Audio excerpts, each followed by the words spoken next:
In today's episode, we're diving into a heated conversation that has the entire gospel music world buzzing. And honestly, a lot of people outside the church community are watching closely too.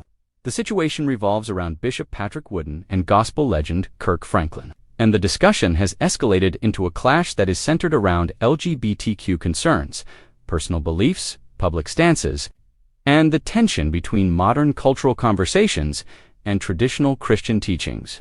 The video that sparked all of this lays out how Bishop Wooden strongly disagrees with some comments, actions, or affiliations associated with Kirk Franklin, which he believes send a confusing message to the church community, especially regarding LGBTQ issues. But the interesting part is that this isn't just about one statement or one performance. It's about how two influential figures within the Christian and gospel space interpret their responsibility to the public, to their faith, and to the people who follow their work. Bishop Wooden is a leader known for his bold, unapologetic stance on biblical teachings, and he often speaks very directly about cultural topics that intersect with religion. So when he feels that a public figure, especially a gospel artist with the reach and influence of Kirk, Franklin steps into a space that might seem to blur the lines between faith convictions and cultural acceptance. He responds loudly and passionately. In his perspective, Kirk Franklin has either supported or been associated with messaging that appears to affirming of LGBTQ ideologies, which Wooden believes contradicts traditional biblical doctrine. From his viewpoint, Franklin has a responsibility to clearly uphold biblical teachings in every public setting, and anything that looks compromising or confusing becomes, in his mind, a serious concern that needs to be addressed for the protection of the church audience. On the other hand, Kirk Franklin's approach to communication and public engagement has always been different. He is known for bridging gaps, creating conversation, and using music to reach people emotionally before confronting their struggles. Franklin has repeatedly expressed that his goal isn't to condemn anyone, but to draw people closer through compassion, understanding, and unity. And because his approach leans heavy toward inclusion, empathy, and building relationships even with people who may not align with traditional Christian expectations, some church leaders interpret that as him moving away from doctrinal firmness. For Franklin, it seems more like an attempt to be present in spaces where people feel judged or rejected by the church. So the same action can be viewed as compassion by some and compromise by others. And that's exactly where the controversy begins. The clash, in the video, slowly takes shape as these two different interpretations collide. Bishop Wooden's criticism isn't whispered. It's strong, direct, and framed as a warning. He expresses concern that influential figures like Franklin may unintentionally open doors for confusion within the church community, especially among young listeners who are already exposed to mixed messages from media, society, and culture. 2. Wooden. This topic isn't about attacking individuals, but about protecting moral clarity and reminding the church of what he views as non-negotiable truth.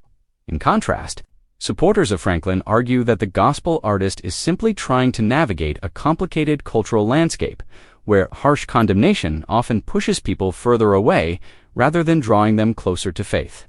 They feel that Franklin doesn't need to publicly condemn people in order to stay faithful to his beliefs, but that offering love and relationship might actually be a more effective expression of Christian values.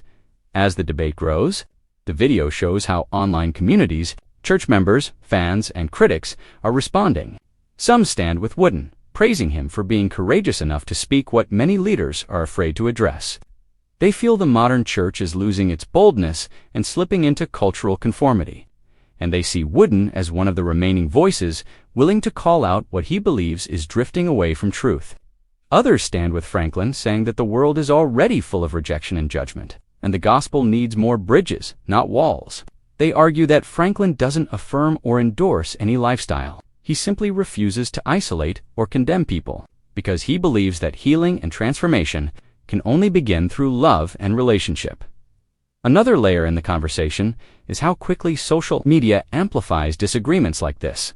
Instead of a private discussion between two men who share the same faith background, the debate becomes a public spectacle. Clips, reaction videos, and comments start pouring in, each one adding another spark to the fire. Some commenters go beyond the issue and turn the conversation personal, attacking either Bishop Wooden for being too harsh or Franklin for being too soft. This shows how the modern world often pushes people to extremes, where nuanced, thoughtful discussion becomes nearly impossible. And when you add the topics of faith and sexuality into the mix, emotions rise even higher, because these subjects impact identity, values, and deep beliefs. The video also highlights how differences in generational perspective play a role. Many older church leaders grew up in environments where doctrinal boundaries were much sharper and less negotiable, and where church identity was defined by its separation from worldly influences. Younger generations, however, often emphasize mental health, emotional safety, acceptance, and relationship building. So when Franklin speaks with empathy and Wooden speaks with authority, both reflect different eras of church culture. To someone from Wooden's generation, Franklin's approach seems too soft. To someone from Franklin's audience, Wooden's approach seems unnecessarily harsh. Yet, when you look at it carefully, both men believe they're defending the integrity of the faith. They're just doing it in two very different ways. The video subtly challenges viewers to consider important questions. What does it mean to uphold biblical truth in today's world? How should Christian leaders respond to cultural issues without losing compassion? Where is the line between acceptance and affirmation? And perhaps most importantly, how do influential figures navigate their responsibility when everything they say or do becomes public commentary? The clash becomes more than just Wooden versus Franklin. It becomes a reflection of the entire struggle within modern Christianity about how to engage with changing social values without compromising faith convictions. As the discussion around Bishop Patrick Wooden and Kirk Franklin continues to unfold, the tension becomes more layered, revealing not just a disagreement between two individuals but a deeper conflict within Christian culture itself. In the video, the narrative starts to shift from simply quoting what each man said to examining the underlying motivations and beliefs that fuel their positions. Bishop Wooden sees himself as a guardian of biblical truth, someone responsible for drawing clear lines that separate the church from secular ideologies. And because the topic of LGBTQ identity has become such a major part of modern cultural conversation, he believes that silence or softness from major Christian figures can be interpreted as approval. To him, when someone as influential as Kirk Franklin engages with people or communities that promote LGBTQ acceptance, even indirectly, it blurs the message and creates confusion.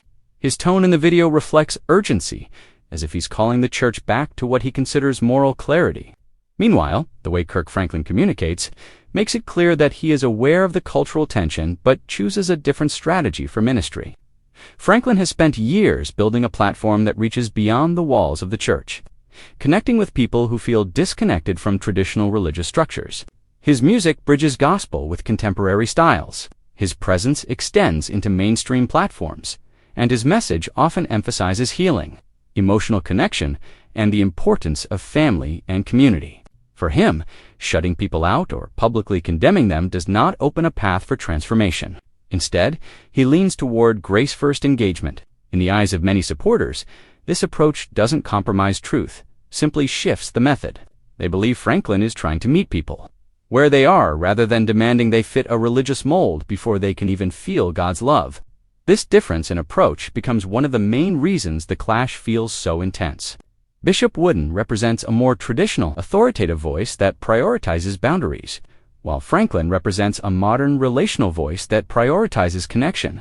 And because both are passionate about their mission, the disagreement becomes symbolic of a larger cultural debate that Christians have been wrestling with for decades.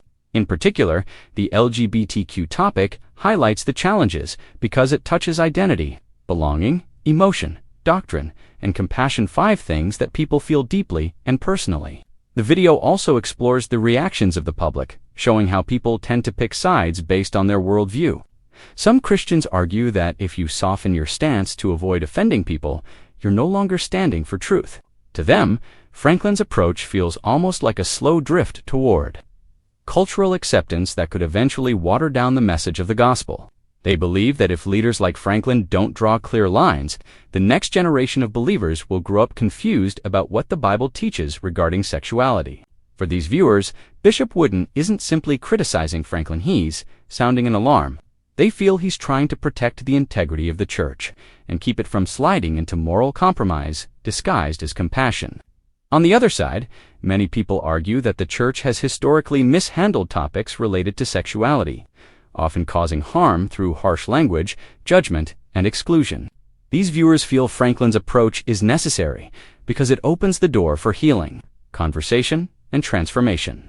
They believe the gospel is meant to reach people who feel broken, rejected, or misunderstood, and that leading with love does not mean abandoning biblical principles.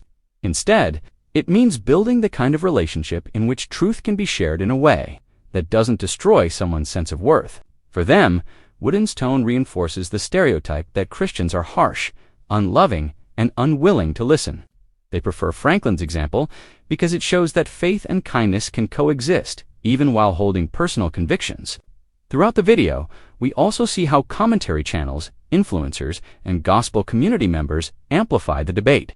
Every clip becomes a point of analysis. Some focus on Wooden's strong language, others highlight Franklin's silence, and some try to interpret what each man really meant. And because the internet thrives on conflict, the discussion gets intensified far beyond what either man may have intended. The interesting part is that both Wooden and Franklin likely believe they are doing what God has called them to do.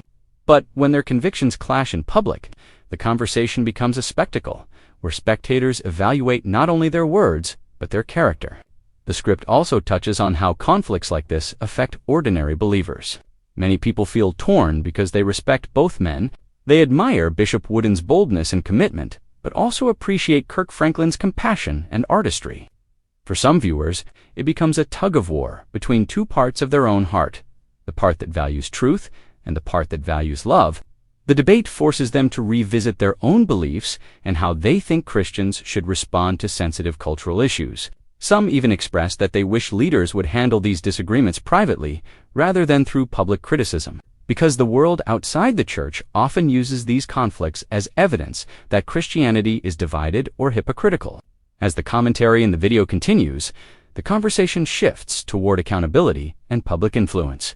The narrator points out that when you're in the spotlight, whether as a pastor or a musician, your platform magnifies everything you say or do. That means your approach, your tone, your associations, and your moments of silence all become part of your public testimony. And because platforms like YouTube and social media record everything, even a small difference in how you express yourself can become a national debate overnight. This raises a bigger question. Should public Christian figures adapt their communication style for the modern world? Or should they remain firm in traditional methods, even if fewer people respond to them? The video illustrates these tensions by showing how viewers interpret Franklin's kindness as compromise or interpret Wooden's conviction as hostility, depending on their lens. Interestingly, some viewers argue that both men are right, but their different missions require different methods. They say Wooden is called to guard the church, while Franklin is called to reach people outside the church. In that interpretation, neither one is compromising, they're simply doing ministry differently based on their assignment. But because their assignments overlap publicly, it creates friction. All of this leads to a deeper reflection on how Christians should address cultural change. Some argue that society is moving fast and becoming more accepting of diverse identities. And if the church refuses to understand or engage these conversations, it risks becoming irrelevant to future generations. Others argue that relevance should never come at the cost of truth, and that cultural pressure should never reshape biblical doctrine. And so, the conflict between Franklin and Wooden becomes a symbolic battle over how the church views its role in a changing world.